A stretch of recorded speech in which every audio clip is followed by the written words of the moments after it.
हम संगीता ठाकुर स्वागत करे छी अपन यूट्यूब चैनल मिथिला के नगरिया में। आइ के एहि वीडियो में मधुश्रावणी के 5म दिनक कथा सुनाब। 5म दिनक कथा महादेवक परिवारक कथा छनि, जाहिमे उमा, पार्वती आ गंगा के विवाहक वर्णन कयल गेल अछि।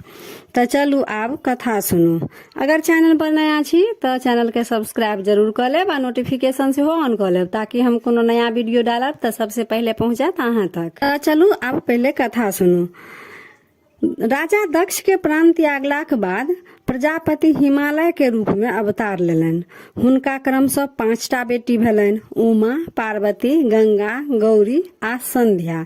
एहि 5 कन्याक विवाह बेरा बेरी महादेवे संग भेलनि। हिमालय के पत्नी मनाइन के पहिल पुत्री जखन 5 वर्ष के भेलखिन, तखनिए ओ महादेव के वर रूप में प्राप्त करय के लेल ओ तपस्या कर विदा भेली। मनाइन बड रोकलखिन, लेकिन ओ नहीं मानलखिन। ओ चलि गेलखिन तपस्या कर, बन के विदा भ गेलखिन।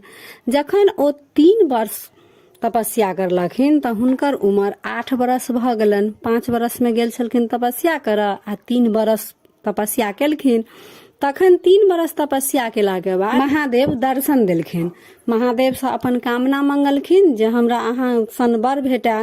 तखने महादेव हुनका वर रूप में प्राप्त भेलनि। तखने विवाह क के ओ ओनिए से बने से ल के चलि गेलखिन। सब आबि के मनाइन के कहलखिन जे उमा त अपन विवाह क लेलथि महादेव से।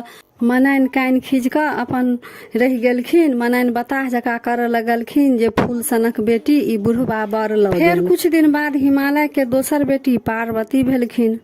हुनको उमे जका छलन लक्षण, ओहो थोड़बे दिन में विवाहक योग्य भ गेली।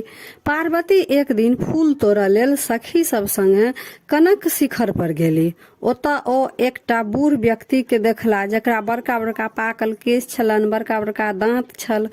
ओ बसहा चढ़ल डमरू बजबैत छला। पार्वती चिन्ह गेलखिन जे ओ आन कियो नहि, ओ महादेव छथि। पार्वती सखी सबके अपन घर विदा क देलखिन आ अपने महादेव संगे बसहा पर चढ़ि क चलि गेली।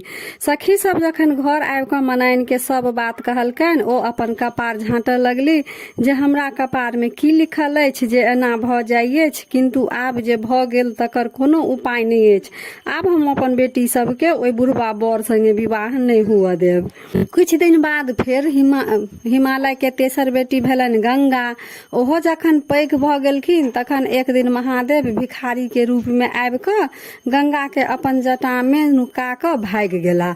मनाइन जखन इहो बुझलखिन, तखन फेर माथ कपार झाँट जे ई बुढ़वा के यह धंधा अछि जे हमर बेटी सबके चोरा क ल जाइ अछि। तहिया से गंगा सतत महादेवक जटा में रह लगली। अहिना क के 3 बहिन संगे त महादेव विवाह क लेलखिन।